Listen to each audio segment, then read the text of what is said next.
Salut bien-aimés, que Dieu de grâce nous bénisse. Et nous vous souhaitons bienvenue à la table du Seigneur. Nous bénissons Dieu pour l'amour, sa bonté, sa miséricorde à notre égard. Il nous aide à pouvoir avancer avec notre programme de prière. Là déjà nous sommes dans notre 4e jour.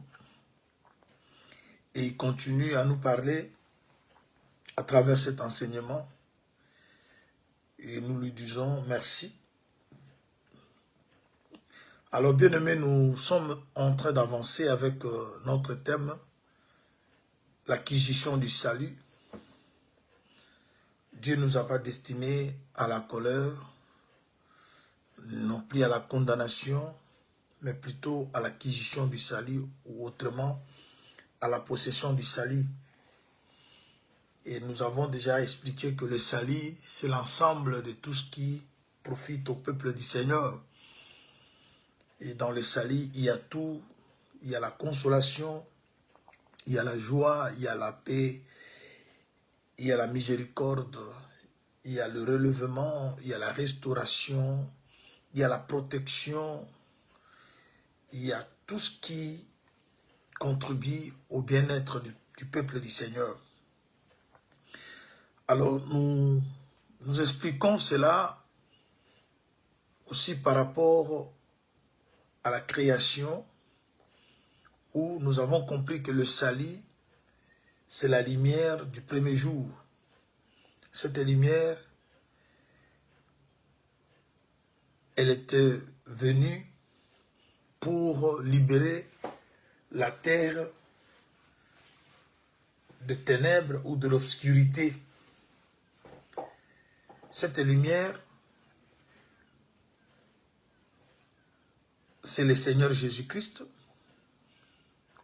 Parce que lorsqu'il est venu, lorsqu'il était entre les mains de Siméon, Siméon a confirmé que c'est lui le salut et c'est lui la lumière qui doit éclairer les nations. Alors, les nations qui devaient être éclairées se retrouvaient dans l'eau, parce qu'on ne peut pas parler de la nation s'il n'y a pas une terre. Et nous avons vu que la terre était dans l'eau, informe et vide, et la lumière devait faire un travail pour la suturer des eaux. Alors nous avons aussi compris que cette terre, c'était également Moïse, parce que le nom de Moïse veut dire tirer des eaux. C'est-à-dire peuple de Dieu est aussi une terre. On a vu ça par rapport à beaucoup d'autres écritures, notamment Ésaïe 62, du 1er au 4e verset. Alors, nous étions arrivés au point d'expliquer quelque chose sur la terre comme un peuple hébreu. Mais pour qu'on comprenne ce que est la signification du mot hébreu, nous sommes partis dans le livre de Genèse, au chapitre 14, verset 13, où nous avons vu pour la première fois, on parle de l'hébreu. Et celui qui était appelé hébreu, c'était Abraham. Et comment et quand il est appelé hébreu? C'est lorsqu'il a quitté la Mésopotamie, lorsqu'il s'est séparé avec son père, avec sa patrie, avec son pays, sa famille. Il a accepté de traverser le fleuve. Il est allé dans l'autre côté. Commencer maintenant une marche avec Dieu. Et c'est ainsi que il commença à être appelé hébreu. Parce que le mot hébreu parle aussi de traverser, de passer. Et nous tous qui traversons, nous quittons le monde, nous abandonnons nos racines anciennes, la fausse adoration, parce que Josué chapitre 24, premier ou troisième verset nous a montré que le papa d'Abraham, Terach, il était un adorateur des idoles, un idolâtre, un faux adorateur. Mais nous avons vu dans le livre de Jean 4, le Seigneur explique, il parle à la femme samaritaine que le Dieu cherche le vrai adorateur. Ceux qui doivent adorer le Seigneur en esprit et en vérité. C'est-à-dire, la vraie adoration, ça se fait dans l'esprit et dans la vérité. Il faut que vous ayez l'esprit et il faut que vous croisiez la vérité. La vérité, lorsqu'on la connaît, elle a franchi. La vérité ne peut pas te laisser demeurer dans la position dans laquelle tu vivais. Quand la vérité vient, ouvre les portes, donne la liberté, donne la délivrance, te fait passer de l'autre côté. Et nous avons également expliqué quand Jésus est venu, c'est lui qui a parlé à ses disciples de passer à l'autre bord. Et pour passer à l'autre bord, il devait prendre une barque. Et dans cette barque, le Seigneur s'est retrouvé. Pendant la traversée, il y a eu des menaces. L'eau commençait à s'agiter. Le flot s'élevait et remplissait déjà la barque. Et c'est là que nous avons dit que lorsque vous prenez la décision de passer, de traverser, d'aller de l'autre côté pour que vous portiez le nom d'Hébreu, l'eau ne vous laisse pas partir. Et c'est ainsi que la force qui est dans l'eau ne vous laisse pas partir. Vous serez réclamé. C'est ainsi que nous avons également expliqué l'histoire de Moïse, parce que Moïse, c'est la terre. Rappelez-vous que dans des interventions précédentes, on avait également expliqué que Moïse, avant qu'il soit appelé Moïse, il avait un nom dans sa propre famille parce qu'il était gardé 3 mois. Il ne pouvait pas rester sans nom. Le nom de Moïse, c'est d'abord Lévi, parce qu'il sort de 2 parents Lévi. Son père est Lévi, sa mère est Lévi. C'est-à-dire il est directement Lévi. Alors, le fait qu'il est Lévi est le 3e fils de Jacob, et sa position, d'après l'ordre de naissance, fait de Lévi une terre, parce que c'est au 3e jour que la terre s'est manifestée. Alors, lorsque Moïse va être appelé Moïse pour signifier qu'il est tiré des eaux, la seule chose qui est tirée des eaux, c'est la terre. C'est là qu'on a vite compris que Moïse, son nom c'est la terre, son nom c'est Lévi. Il n'était pas sans nom, il était appelé au nom de son père. Rappelez-vous de Jean-Baptiste, lorsqu'il est né, le Jean qui était là voulait qu'il soit appelé du nom de Zacharie, le nom de son père. Mais Dieu lui a donné un autre nom, le nouveau nom. Voilà tout ce qu'on a parlé. Mais lorsque Moïse grandit, à l'âge de 40 ans, et qu'il a décidé de quitter le palais pour joindre ses frères hébreux, le roi s'est mis en colère. Mais il n'a pas eu peur, il n'était pas effrayé de la colère du roi. Et le roi qui se met en colère, c'est le crocodile. Parce que Ézéchiel, chapitre 32, nous a fait voir que Pharaon, c'est un crocodile. Il vit dans l'eau. Si Pharaon, qui est roi d'Égypte, est crocodile, c'est-à-dire l'Égypte, c'est de l'eau. Alors lorsque Moïse vivait dans la maison de Pharaon, il était dans l'eau. Et il était une terre emprisonné, captivé. Mais lorsque le temps de sa libération, de sa délivrance est venu, le roi n'était pas content de le laisser partir. Et c'est ce qui arrive dans la vie de tout et chacun de nous. Lorsque vous arrivez au point de prendre la décision, la bonne alors, d'abandonner le mal, de rejoindre les camps de Dieu, le monde ne vous laisse pas, ne peut jamais vous laisser partir. Il y a des réclamations, il y a des histoires qui s'élèvent, mais le Seigneur qui vous a donné cet ordre de passer à l'autre bord, il ne vous laisse pas. Voilà pourquoi tout celui qui a reçu l'ordre du Seigneur, quand tu remarques que quelque chose ne marche pas, ne va pas ailleurs, retourne auprès de celui qui t'a donné l'ordre. Voilà pourquoi les apôtres dans la barque sont allés réveiller celui qui leur avait dit de passer à l'autre bord. Et quand cet homme-là, l'homme de Jésus, s'est réveillé, il a menacé le vent, parce que c'est le vent qui était à la base de ce soulèvement, et le calme revient. Alors, réveiller le Seigneur, c'est la prière. Il nous est demandé dans la parole de Dieu de réveiller la mémoire de Dieu. C'est dans la prière que nous parlons à Dieu, nous lui donnons, nous nous rappelons sa responsabilité. Parce que lorsque les apôtres sont allés vers Jésus, ils ont dit au Seigneur, ne t'inquiètes-tu pas de ce que nous périssons. Nous avons compris que celui qui doit s'inquiéter pour notre devenir, c'est Dieu. Parce que nous sommes le fruit de son travail. C'est lui qui nous a donné cette mission, cet appel. Alors, il doit nous prendre en charge. C'est lui qui nous a dit de traverser la nuit pour aller dans l'autre côté, c'est lui. Alors, il ne peut pas nous laisser comme ça marcher seul.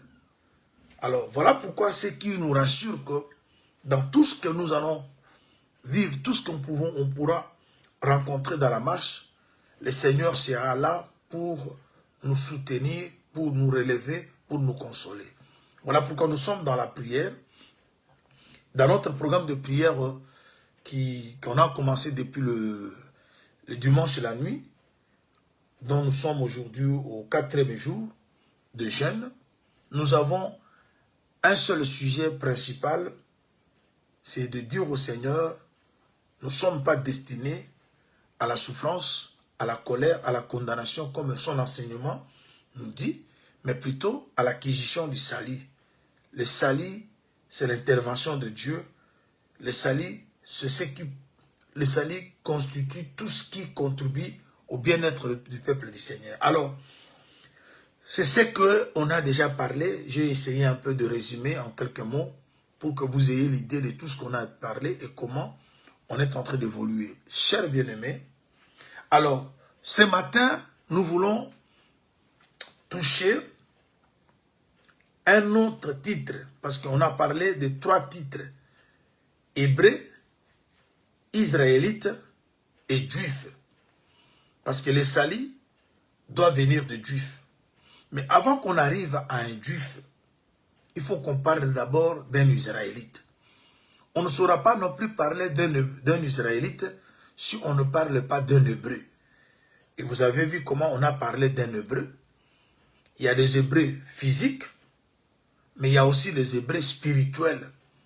Nous sommes des hébreux spirituels.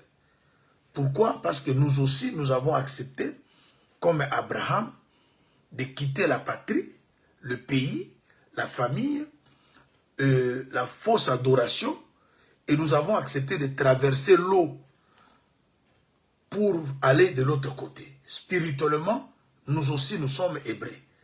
Et si on est hébreu, on est peuple de Dieu. Voilà, c'est ce qu'on a parlé. Mais aujourd'hui, nous voulons parler maintenant de l'Israélite. Il y a les Israélites physiques, il y a aussi ceux qui sont spirituels, parce que nous sommes toujours spirituels. Et toute promesse qui est rattachée à ce peuple israélite sera aussi la nôtre, parce que nous sommes israélites spirituellement. Alors voilà maintenant, qu'on soit israélite, il faut qu'on soit descendant d'Israël. Maintenant, Israël, c'est le nouveau nom. Toute personne qui reçoit un nouveau nom, or le nom est rattaché à une nature. C'est-à-dire, quand le Seigneur arrive à changer ta nature, il t'accorde une nouvelle nature. Il fait de toi israélite. Alors, on commence d'abord par ce qui s'est passé dans Genèse 27.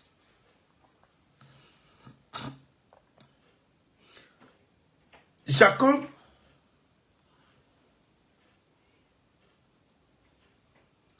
va lutter avec Dieu toute la nuit. Et il va demander à Dieu, Dieu va lui demander de le laisser partir parce que l'aurore s'est levée. Il va dire à Dieu, je ne te laisse pas partir si tu ne me bénis pas. Pour que je te laisse partir, la condition est que tu me bénisses.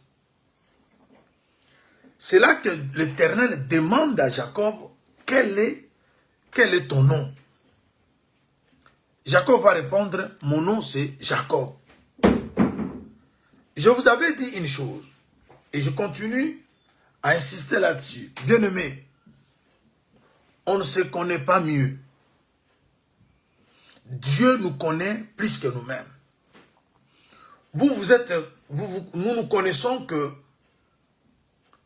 par notre vie présente, mais Dieu nous connaît même dans notre partie invisible. Jacob parlait du présent. Il était connu comme Jacob. Lui-même se connaissait comme Jacob. Les gens le connaissaient comme Jacob. Mais Dieu le connaissait comme Israël. Ce qui veut dire que le nom d'Israël, ce n'est pas un nom ramassé quelque part. C'est le nom qui était dans la réserve de Dieu. Parce qu'il est écrit dans Ecclésiaste 6 et 10, tout ce qui existe est appelé par son nom.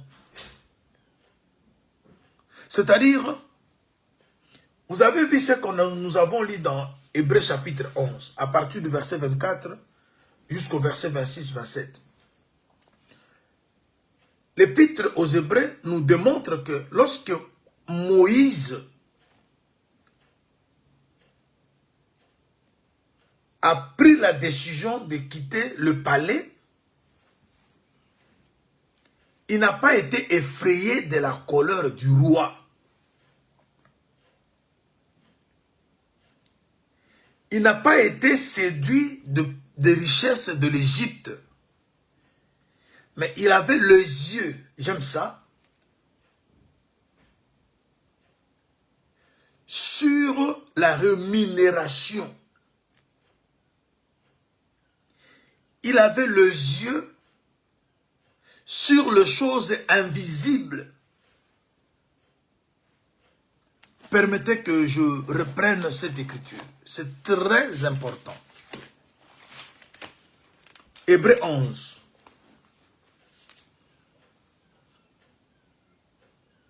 Le verset 27. Le verset 26-27. Il regarda l'opprobre de Christ. Hébreux 11, 26. Il regarda l'opprobre de Christ comme une richesse plus grande que les trésors de l'Égypte. Car il avait des yeux fixés sur la rémunération. Le verset 27. Par la foi qu'il quitta l'Égypte sans être effrayé de la colère du roi, car il se montra ferme, comme voyant celui qui est invisible.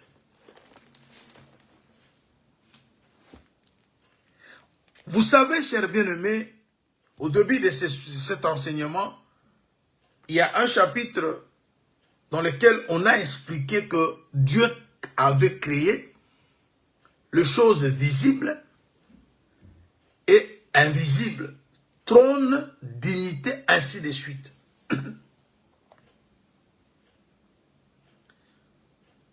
Alors, les choses invisibles, ce sont des choses que les hommes ne peuvent pas voir. Même ta vie future. Aujourd'hui, les gens te voient malheureux, ils te voient célibataire, ils peuvent te qualifier, te donner tous les noms qu'ils peuvent. Ils peuvent limiter ta vie. Ils peuvent penser que ta vie finira ainsi. Parce qu'ils n'ont pas la capacité de voir ce que le lendemain peut affronter.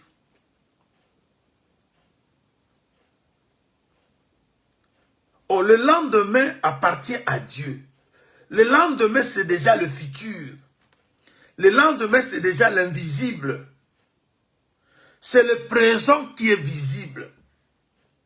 Mais le lendemain est invisible. C'est le Dieu qui connaît le lendemain de tout un chacun de nous. Alors maintenant, lorsque vous avez la foi vous aide à voir ce qui est lendemain. Je prends encore un témoin. Toujours cet épître aux Hébreux nous fait savoir ce qu'est réellement la foi. Je suis au chapitre 11,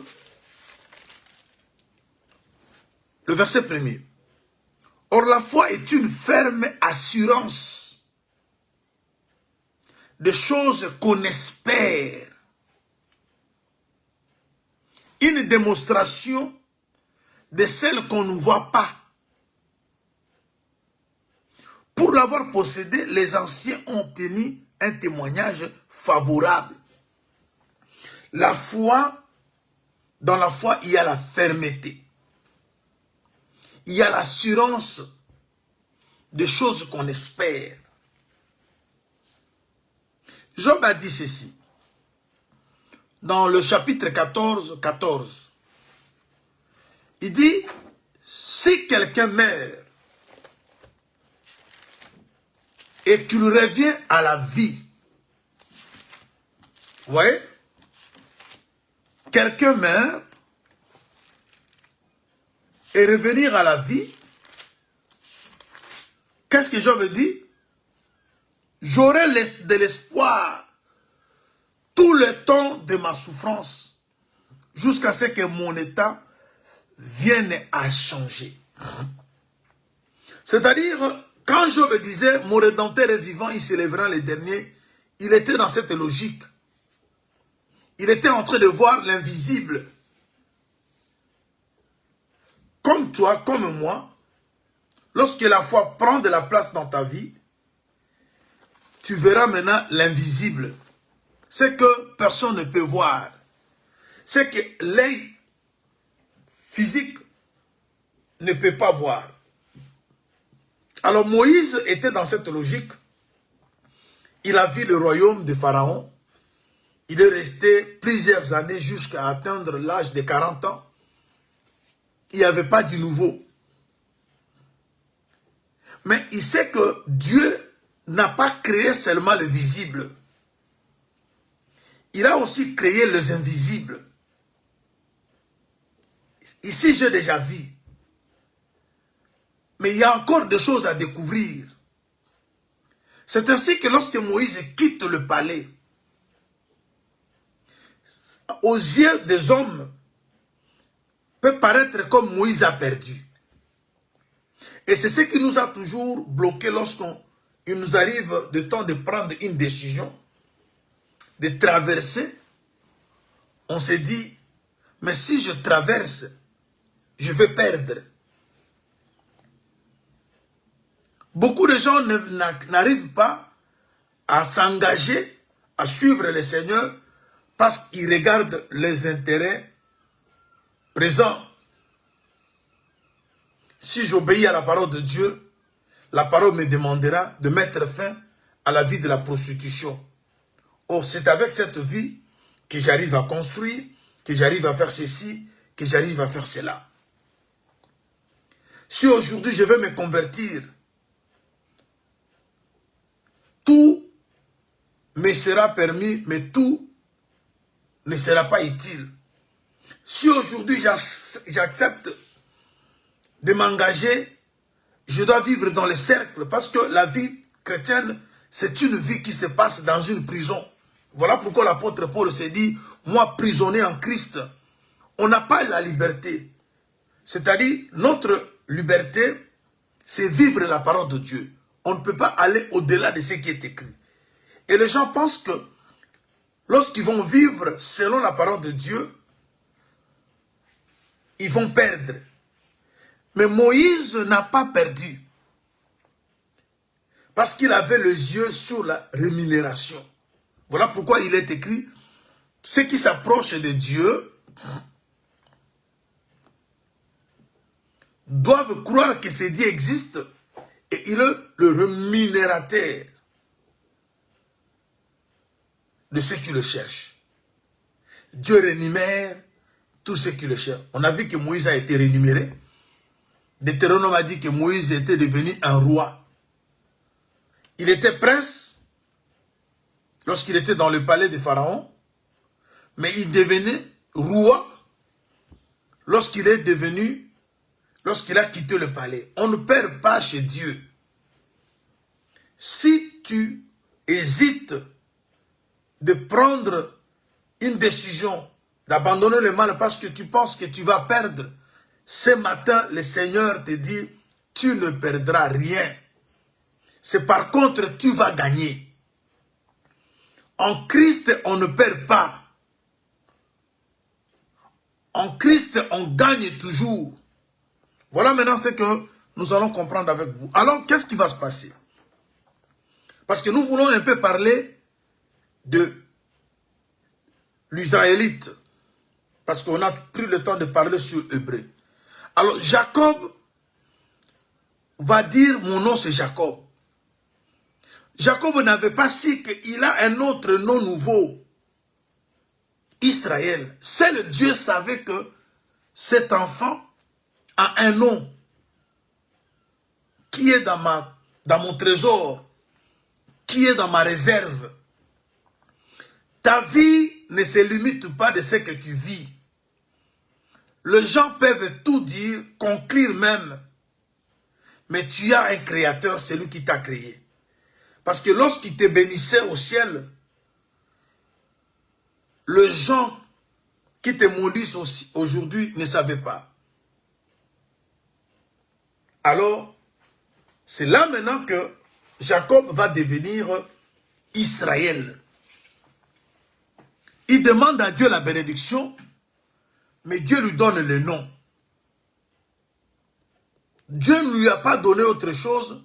La demande de Jacob, c'était la bénédiction. Mais Dieu donne à Jacob le nom. Bien-aimé dans le Seigneur, ce que tu cherches comme bénédiction est caché dans le nom. Voilà pourquoi il est écrit, il n'y a pas un autre nom qui nous a été donné sous le ciel. C'est le nom de Jésus. C'est-à-dire, il y a un nom qui bénit. Si tu acceptes le nom qu'on te donne, et c'est là maintenant que se cache ta bénédiction. Mais les gens cherchent la bénédiction, ils refusent le nom. Le nom, c'est l'identité. Le nom permet que tu sois reconnu comme un peuple céleste. Parce que le nom qu'on te donne, c'est un nom nouveau, un nom qui vient du ciel. Et le nom du ciel te donne l'identité du ciel. Et lorsque tu as l'identité du ciel, personne sur la terre saura te contrôler. Et c'est ce nom-là qui a fait de Jacob le béni. Israël, c'est un nom qui donne à Jacob une identité nouvelle. Et maintenant, tous ceux qui descendent de Jacob, lorsqu'il devient Israël, sont appelés Israélites. C'est là maintenant que naissent le peuple israélite. Vous voyez? C'est-à-dire,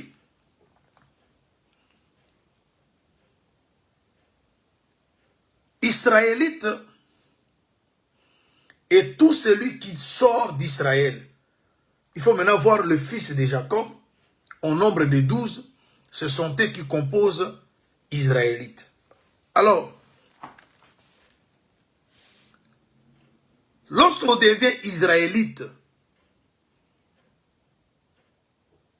je vais voir des Écritures, parce qu'hier je vous ai parlé d'Hébreu, Paul se déclarait hébreu, Paul se déclare aussi Israélite, et vous verrez encore peut-être demain comment Paul se déclare aussi juif. Mais nous allons, élément par élément, ici nous parlons des Israélites. Nous voulons maintenant que nous tous, comme l'évangile que nous soutenons nous est parvenu par le biais du frère Paul, nous devons nous tous aussi nous déclarer, nous réclamer Israélites. Parce qu'il a dit, soyez mes imitateurs, comme je le suis de Christ. Paul se déclare hébreu, nous sommes hébreux aussi, comme je viens d'expliquer. Il se déclare israélite, nous sommes israélites aussi. Je vais d'abord lire là où le bien-aimé se déclare israélite. Je prends Romains. Romains, je suis au chapitre 11.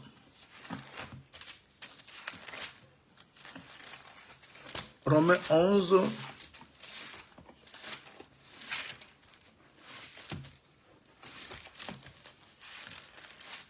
Voilà.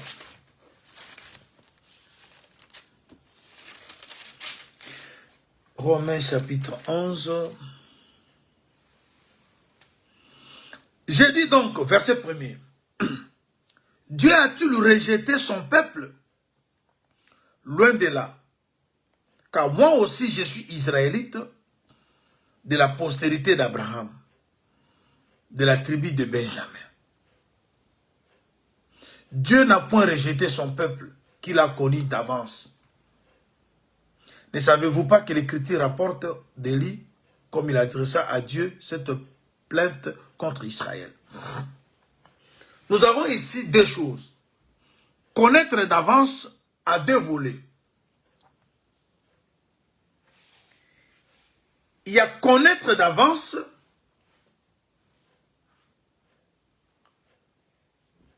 comme Romains 8 le dit, c'est que Dieu a connu d'avance, il les a prédestinés. Il y a connaître d'avance comme éternité. Il y a aussi connaître d'avance comme dans le temps. Dans le temps, connaître d'avance, nous voyons que Israël physique a été connu de Dieu avant nous.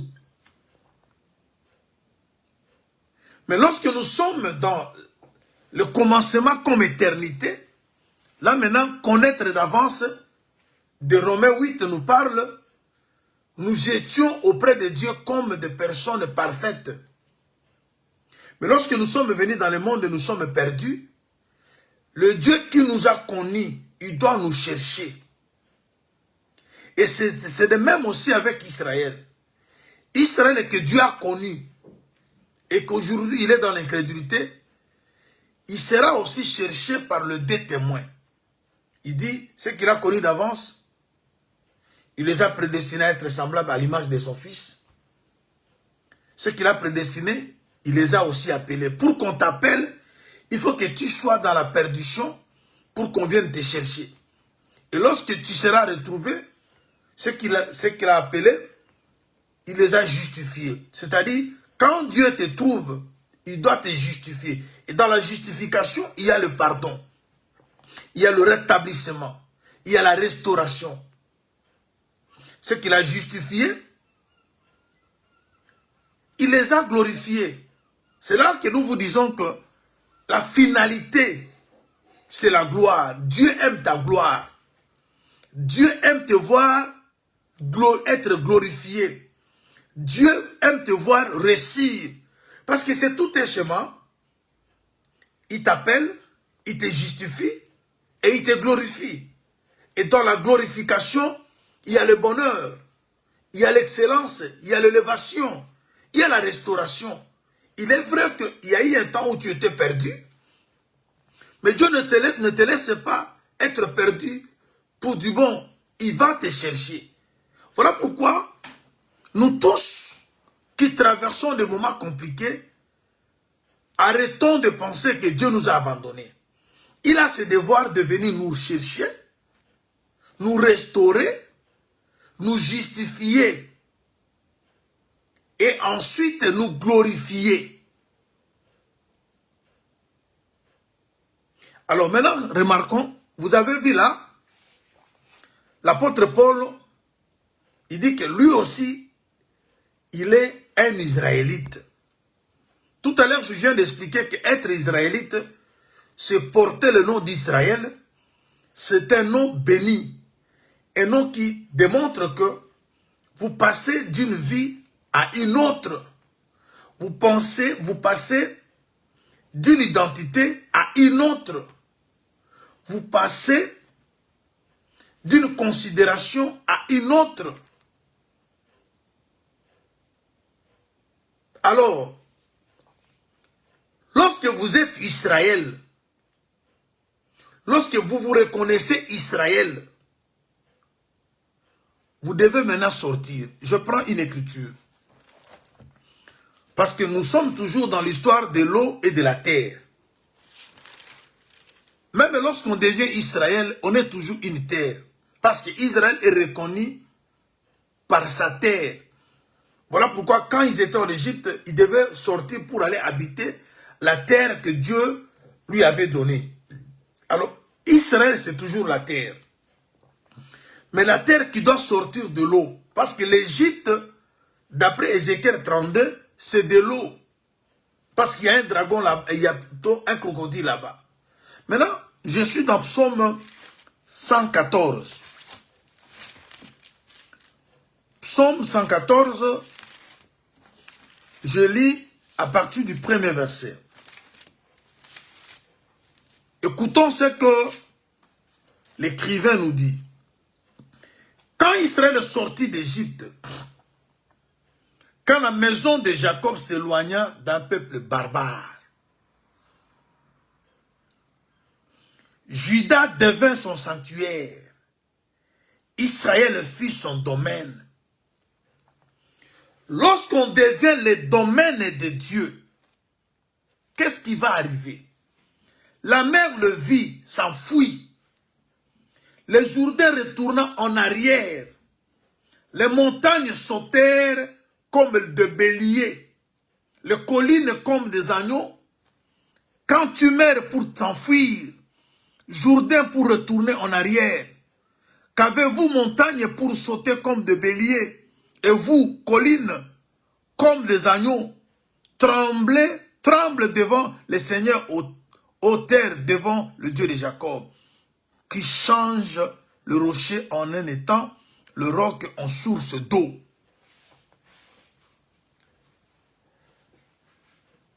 Israël sort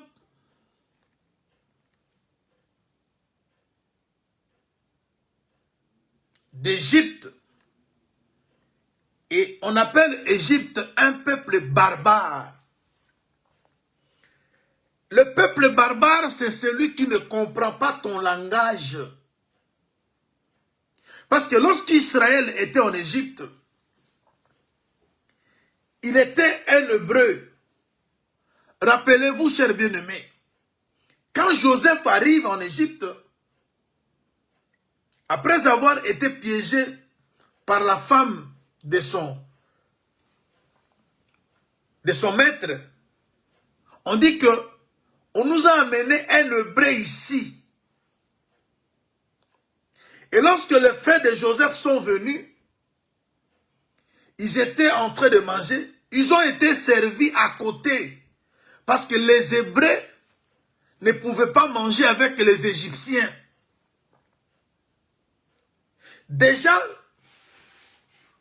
ils sont en Égypte, ils avaient un endroit à part. Ils ne vivaient pas partout. Ils étaient à Goshen.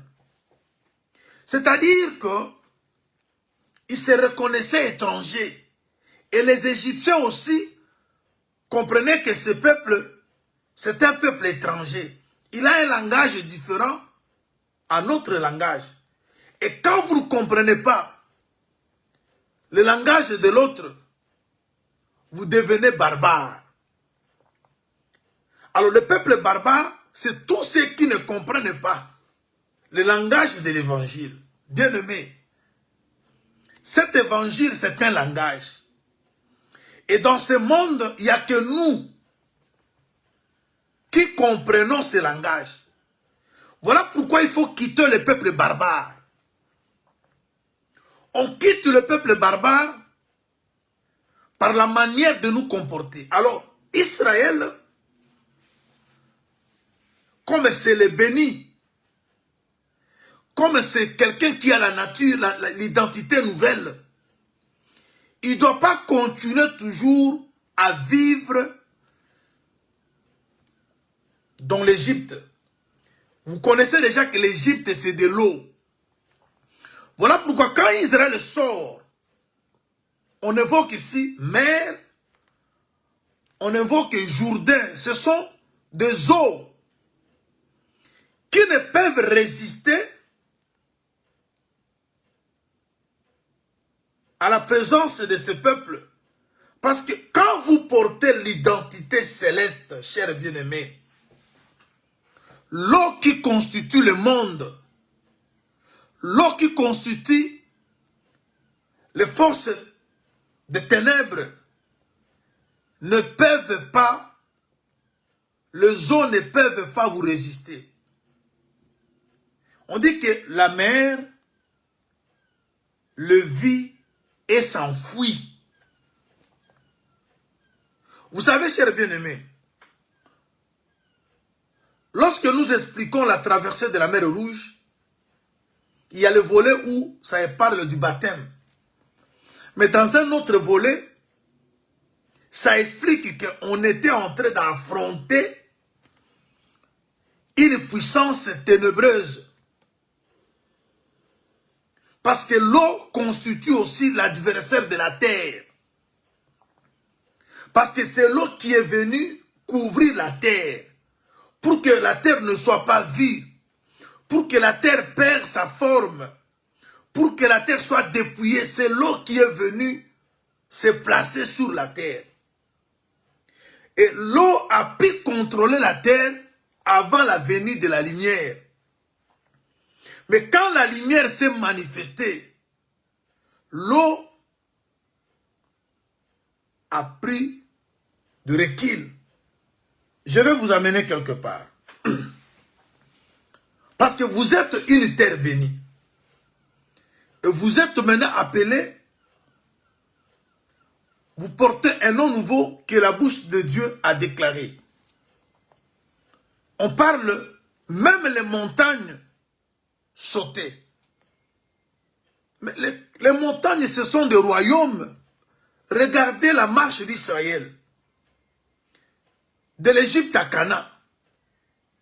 Israël s'est croisé avec les Moabites, les Amoréens, les Philistins. Ce sont des montagnes. Ce sont des royaumes. Ce sont des puissances ténébreuses qui cherchaient à empêcher Israël d'atteindre son objectif. Et c'est ce qui arrive à tout enfant de Dieu lorsque vous vous réveillez, lorsque vous prenez conscience de ce que vous êtes et que vous décidez de quitter le palais comme Moïse avait décidé, Pharaon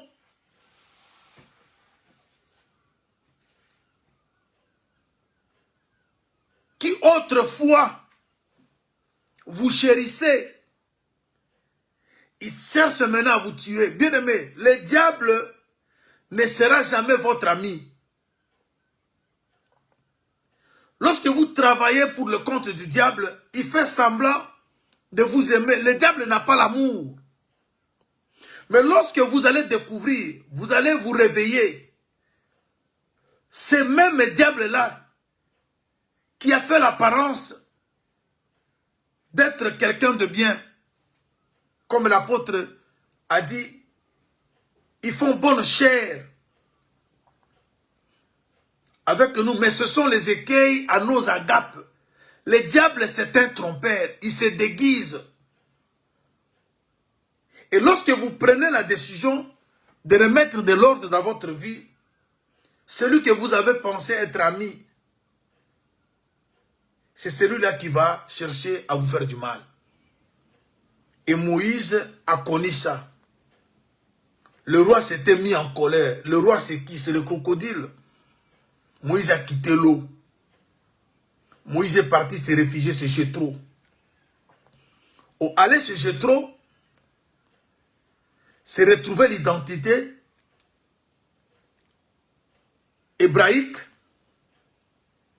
Parce que Jéthro, il est de la descendance d'Abraham l'Hébreu. Mais je veux que vous voyez une chose. Nous sommes dans Psaume 104.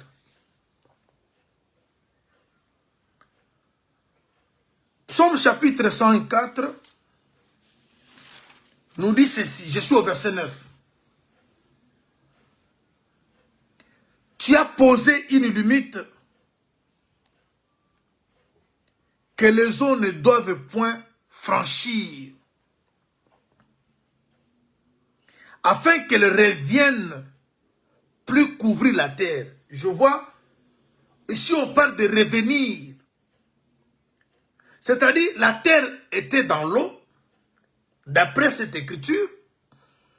La terre est délivrée, mais l'eau cherche toujours revenir couvrir la terre. Et c'est ça que chacun de nous vit. Les diables, les démons qui vous quittent après avoir trouvé délivrance, ils vont toujours vous réclamer.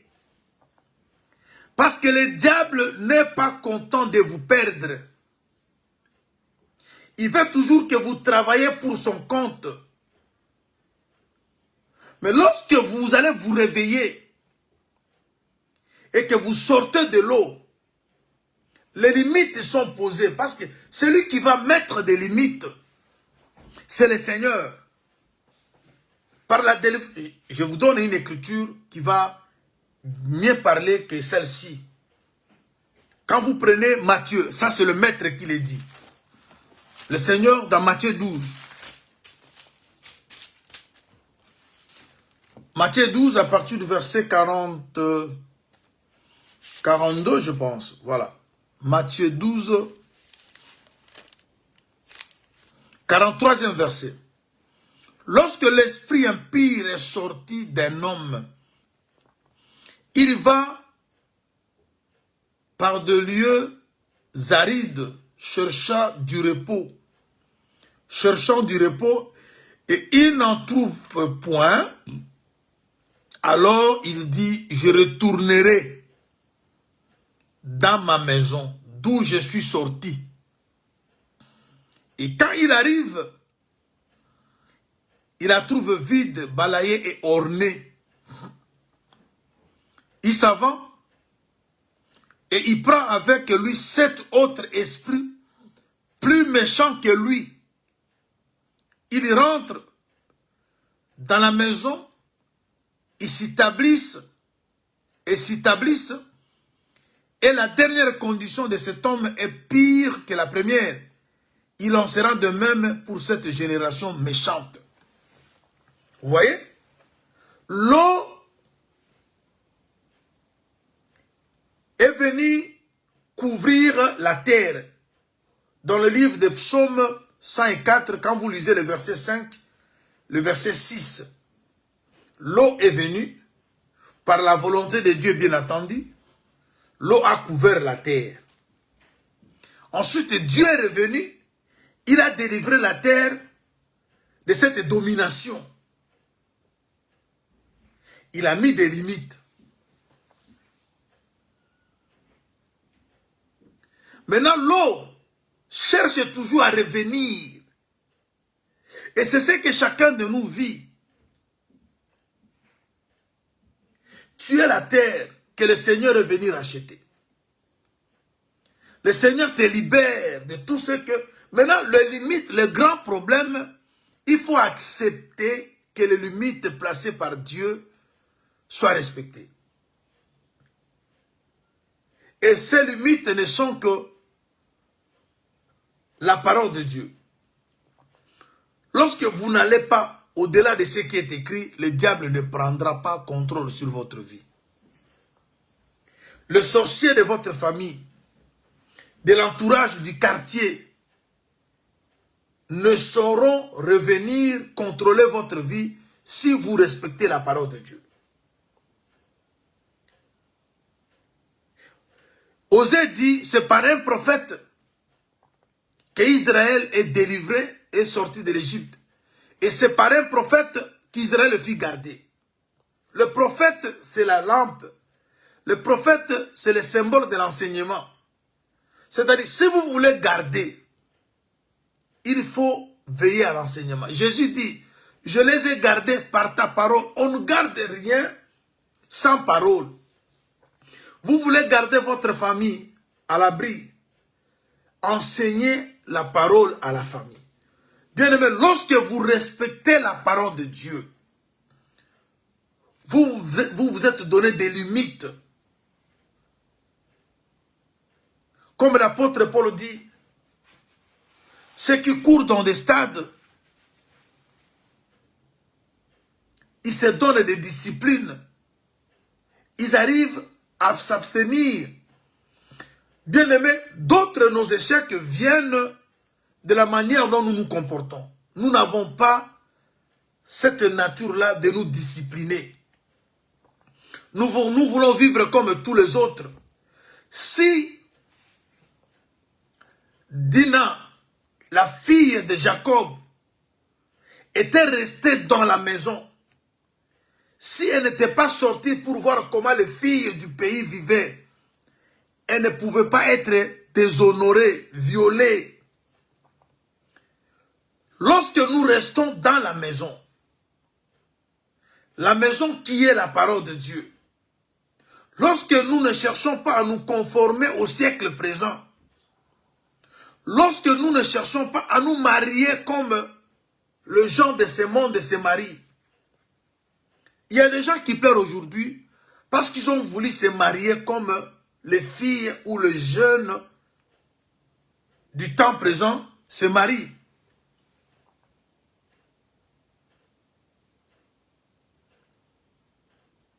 Comment? Dans leur choix,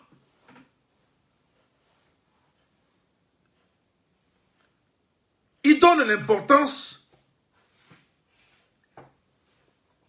à l'apparence. Il y a ceux qui dessinent même leur mari. Il y a ceux qui dessinent leur femme. Lorsque je parle de dessiner, c'est-à-dire, il a son goût. Mais ils ne tiennent pas compte du choix de Dieu. Parce que l'homme ne voit que l'extérieur. Mais Dieu sonde le cœur. Voilà pourquoi beaucoup de mariages, parce que ce sont des mariages dessinés. Moi j'aime un homme qui mesure 2,80 m. Ok, ça c'est déjà un dessin.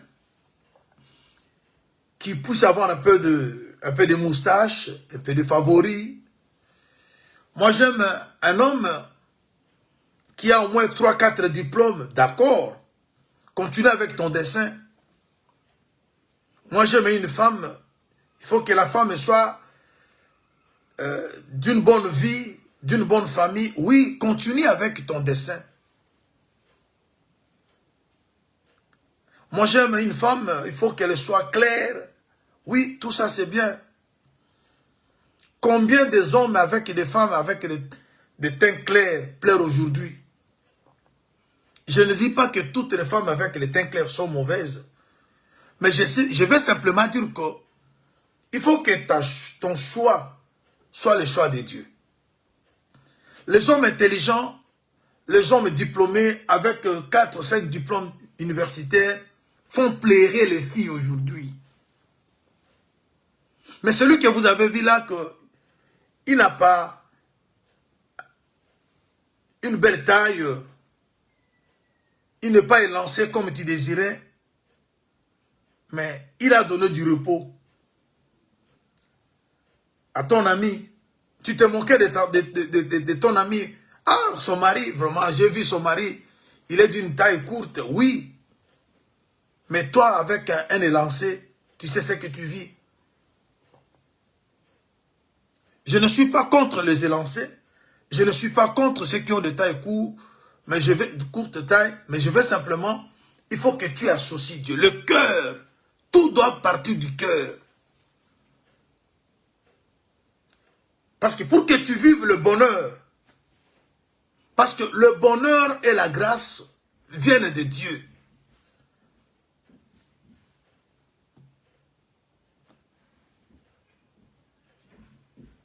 Si le mari que tu as, la femme que tu as, n'est pas un don de Dieu, tu n'auras pas le bonheur. Parce que la grâce et le bonheur doivent nous accompagner, mais qui nous amène tout ça? C'est Dieu.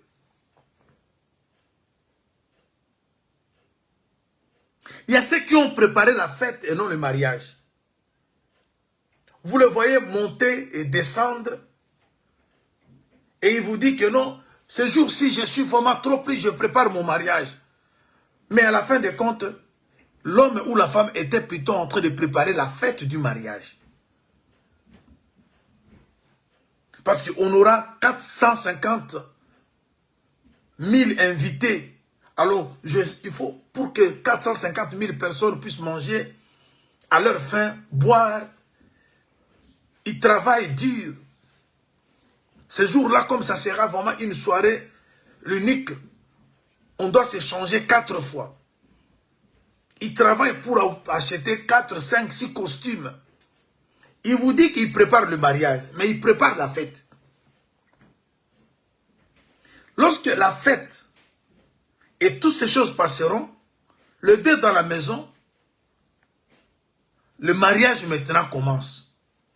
L'homme ne sait pas sa place dans le mariage, la femme non plus ne sait pas sa place dans le mariage. 2 semaines, 3 semaines après, 1 mois, divorce. Parce que rien n'était préparé. Parce que vous étiez dans le dessein. Vous voulez vous marier comme le monde. Vous êtes sortis pour voir ce que les filles du pays font. Et vous êtes tombés dans le piège. Parce que vous ne voulez pas vivre dans les cercles.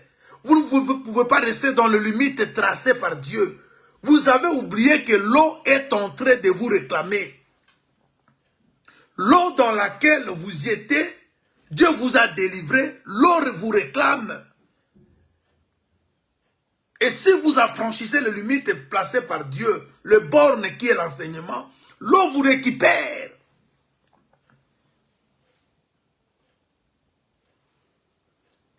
Vous voyez, chers bien-aimés, regardons, frère, nous sommes dans 1 Samuel. Saoul sort, accompagné du serviteur. Les deux vont à la recherche des ânesses perdues. J'aimerais que vous voyez cette histoire. C'est par là que nous allons mettre une virgule pour continuer demain. Les deux sont partis. Ils sont à la recherche des ânesses. Ils passent le premier pays, deuxième pays, troisième pays, ils ne trouvent pas les ânesses. Ils arrivent au 4e pays ou à la 4e ville. Saoul va dire au serviteur qui l'accompagnait, je préfère rentrer. Parce que, en ce net moment, je sais que le papa, Kiss, il s'inquiète beaucoup en ce qui me concerne.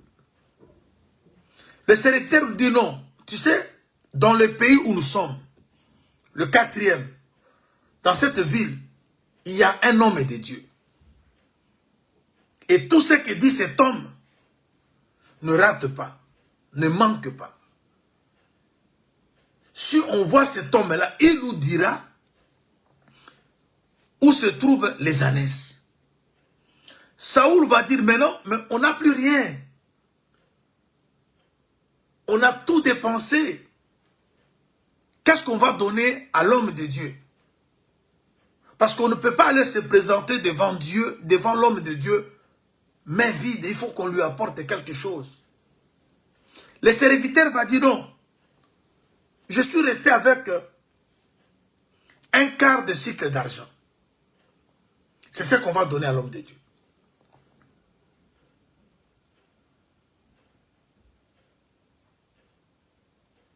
Ok. Allons-y. Mais je vais un peu parler de ces quarts de cycle d'argent.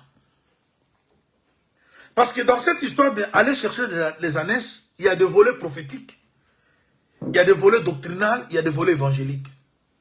Je vous épargne un peu de volets prophétiques. Parce que dans le volet prophétique, les ânesses, c'est nous. Saoul qui part à la recherche des ânesses, c'est le Seigneur Jésus. Et les serviteurs qui l'accompagnent, c'est le Christ. Parce qu'il était Jésus et Christ. C'est nous les ânesses perdus. Les 3 premières villes, c'est la loi psaume les prophètes. Ce qui veut dire que les prophètes, avec l'esprit de Christ, n'ont pas retrouvé les ânesses du Père. Et Jésus-Christ lui-même, il était aussi dans le rang des prophètes. Mais lorsqu'on est dans la 4e ville, on a maintenant la grâce. C'est la grâce qui nous a retrouvés. Ça, c'est le volet prophétique. Le volet de la révélation. Mais je parle maintenant d'un volet évangélique. Les ânesses, c'est aussi les choses que tu cherches. Tu as des choses que tu as perdues. Dieu t'avait béni au ciel. Arrivé sur la terre à cause du péché, tu as perdu quelque chose. Et nous sommes tous à la recherche de ce que nous avons perdu. Voilà pourquoi il est écrit, celui qui cherche trouve. On ouvre à celui qui frappe. Celui qui demande, on lui donne. Et dans la prière, nous sommes venus chercher ce qu'on a perdu. Mais, remarque maintenant, pour trouver les ânesses, il y a une offrande qu'on doit donner à l'homme de Dieu. Cet homme-là, Samuel, dont les Écritures attestent que tout ce qu'il dit ne manque pas, n'est que l'image de Dieu. Celui dont sa parole ne peut pas être anéantie, c'est le Seigneur. Et ici, Samuel prend aussi l'image de Dieu pour dire que toute la parole de Dieu finit par s'accomplir. Mais qu'est-ce qu'on donne à Dieu pour retrouver ce qu'on a perdu? Alors, les serviteurs présentent à Saoul un quart de cycle d'argent. Alors, je vais parler un peu d'un quart. Vous savez, bien aimé dans le Seigneur, lorsque nous parlons de cette histoire, les ânesses perdues qu'on cherche, le volet prophétique, les 3 premières villes sont les 3 quarts. Parce que lorsque vous avez un cercle, avec le cercle, on peut avoir 4 cadrans. Chaque cadran, c'est un quart. Et quand vous avez déjà 3 villes, ce sont les 3 quarts. Qui veut dire que, avec la chair, parce que le sacerdoce de Moïse était charnel, on ne peut pas trouver ce qu'on cherche si on est charnel. Et le dernier cadran, ou un quart, parce que le 1 quart, c'est le reste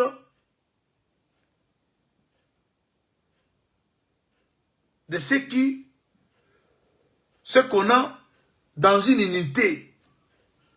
Lorsque vous avez les 4 quarts, on a 3 quarts consommés, il vous reste maintenant les 1 quart. Ce qui veut dire, si nous sommes dans le volet prophétique, les 3 premières villes sont les 3 quarts. Avec les 3 quarts, bien-aimé, c'est le sacerdoce lévitique qui était charnel. Et voilà, avec ces sacerdoces, le peuple de Dieu perdu ne pouvait pas être retrouvé. Maintenant, lorsque nous quittons le volet prophétique, on est dans le volet évangélique, où les ânesses sont ta bénédiction, où les ânesses, ce sont les choses que tu cherches auprès de Dieu. Aussi longtemps que tu es charnel, tu ne trouveras pas ce que tu cherches auprès de Dieu. Mais il faut maintenant donner un sacrifice à Dieu. Le 1 quart qui reste, c'est ta vie. Il faut aller voir dans Marc 12. Lorsque Jésus est dans le temple, c'était dans la synagogue, les gens venaient mettre des offrandes. La Bible nous montre que le riche mettait des superflus. Il mettait de grosses sommes, mais qui ne comptait pas parce que il mettait des choses qui ne venaient pas, qui ne touchaient pas. Il ne sentait pas vraiment. Mais il y a eu une femme, la veuve qui vient, la dernière, mettre 1 quart, 2 pièces de monnaie, mais qui donnait 1 quart d'un sou. On dit que cette femme a donné tout ce qu'elle avait pour vivre. J'aime ça. Et dans cette écriture, on peut aussi aller dans le volet prophétique pour dire que les riches, ce sont tous ceux qui ont donné des sacrifices avant Jésus. Mais Dieu n'a pas agréé les sacrifices. Tu as agréé ni offrande, ni holocauste. Ce que les Moïse, ce que tous les prophètes avaient donné, n'ont pas pu être agréés. Mais le dernier sacrifice, la dernière offrande, c'est l'offrande de la femme. Jésus est venu comme femme dans la faiblesse. Il a donné la dernière offrande qui a clôturé. Et c'est cette offrande-là qui est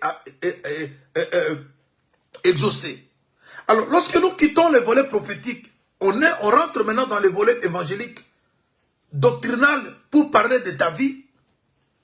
Donner tout ce qu'on a pour vivre, c'est donner sa vie. Le Moïse consort donnait des animaux. Aucun homme n'a donné sa vie. C'est le Jésus qui a donné sa vie. Voilà pourquoi le frère Paul, dans Romains 12, il dit ceci. Ne vous conformez pas au siècle présent. Il nous exhorte à donner nos corps comme des sacrifices vivants. C'est agréable. Ce qui retarde aussi notre bénédiction, c'est notre position. Lorsqu'on ne sait pas donner notre vie à Dieu, on cherche Dieu simplement lorsqu'on a des problèmes. Mais on ne cherche pas Dieu pour qu'il soit notre maître.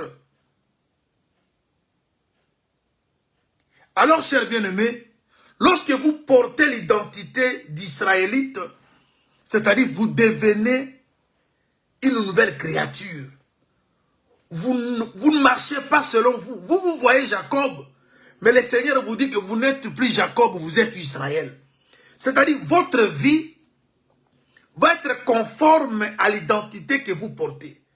Lorsque vous vous mariez, mariez-vous comme les enfants de Dieu. Mariez-vous dans le Seigneur. Parce que lorsque vous vous mariez dans le Seigneur, vous qui n'êtes pas mariés, lorsque vous vous mariez dans le Seigneur et que l'homme, la femme, le deux connaissent Dieu, chers bien-aimés, vous avez déjà un dénominateur commun. C'est facile à simplifier. L'homme craint Dieu, la femme craint Dieu. Lorsque vous additionnez un chiffre fractionnel ou des chiffres fractionnels, on cherche d'abord à trouver un dénominateur commun qui permette la simplification un chiffre qui peut diviser le 2. Si vous êtes dans un couple et que vous avez un dénominateur commun, pour demander pardon, l'homme craint Dieu, c'est que je me suis mal comporté. Il ne va pas dire que moi je suis le chef. Il faut que la femme toujours demande pardon. Non, il va demander pardon parce que au-dessus de l'homme, il y a aussi Dieu. La femme aussi ne dira pas que non, nous vivons en Angleterre, nous sommes à l'Occident, c'est les femmes. Non, tu vas comprendre que qu'on soit à l'Occident ou pas, je suis femme. Je suis appelée à être soumise. L'Occident n'est pas la parole de Dieu. Il y a des femmes qui ne respectent pas la parole de Dieu parce qu'à l'Occident, il y a des facilités. Ça, c'est l'eau. L'eau que le dragon a lancée pour retenir. Le diable nous lance des choses qui doivent nous retenir. Alors, lorsque vous avez un dénominateur commun, ce dénominateur commun, bien aimé, ce n'est pas facile de vivre ensemble, de devenir un couple, commencer à avoir de la même direction. Vous venez de familles différentes. Si vous ne vous simplifiez pas, ce n'est pas simplement la femme qui doit se simplifier. L'homme doit aussi se simplifier. Pour la paix de mon foyer, ces comportements, je le mets à côté. Pour la tranquillité de ma maison, en tout cas, je mets ça à côté. Pour trouver un terrain d'entente, pour trouver une vie commune, pour trouver l'harmonie. J'aime ça. Que Dieu vous bénisse, frère. Ce sont des choses qui nous manquent. C'est ça. Et quand vous vivez comme ça, l'eau va commencer à fuir. Quand vous vous simplifiez de cette manière, le Jourdain fuira, la mer fuira. L'eau ne saura pas revenir vous couvrir. Mais quand toi tu veux rester toujours l'homme qu'on a connu, Jacob, la femme veut toujours rester Jacob. On ne veut pas porter la nature d'Israël. Vous comprenez maintenant que on ne sera pas. On dit qu'Israël est devenu le domaine de Dieu. Être domaine de Dieu, c'est appartenir à Dieu. Vous quittez le peuple barbare. Le peuple, bien aimé, il y a des choses quand vous faites, les gens ne te comprennent pas. Parce qu'ils sont barbares par rapport à ta vie. Ils ne comprennent pas ton langage. Il faut qu'ils soient seulement toi pour comprendre. Il y a des choses qui ne peuvent être comprises que par nous. Parce que nous avons l'esprit qui nous permet de comprendre ces choses. Alors, chers bien-aimés, que Dieu de grâce vous bénisse. Alors, nous sommes à la recherche de beaucoup de choses, même comme dans cette prière. Nous sommes dans la prière. On a commencé depuis le dimanche à 22 h, heure de Londres. Aujourd'hui, jeudi, nous sommes dans notre 4e jour de jeûne. On est en train de chercher des choses. Est-ce que nous savons aussi apporter les 1/4 pour que Samuel nous dise où se trouvent les ânesses? Est-ce que nous avons aussi apporté notre vie? Parce que on doit donner notre vie à Dieu. Et c'est la seule chose qui peut séduire Dieu. Quand ta vie est donnée à Dieu, Dieu ne te cache pas les secrets. Il te dira, les ânesses que tu cherches sont déjà retrouvées. Le mariage que tu cherches, le voilà. Le travail que tu cherches, le voilà. Le voyage, le papier. Mais donnons d'abord à ces dieux-là le 1/4 qui est notre vie. On dit que cette veuve a donné tout ce qu'elle avait pour vivre. Quand quelqu'un donne tout ce qu'elle a pour vivre, c'est-à-dire cet homme, cette personne a donné sa vie. Voilà pourquoi Jésus, étant cette femme, avait donné sa vie, contrairement au prophète. Que Dieu vous bénisse. Alors, chers bien-aimés, l'eau cherche à revenir. Mais ce sont les limites placées par Dieu qui l'empêchent. Le limite n'est que la lumière. Rappelez-vous, je termine. il est dit que Dieu avait tracé sur la surface des eaux un cercle. Et ce cercle servait de limite entre ténèbres et lumière.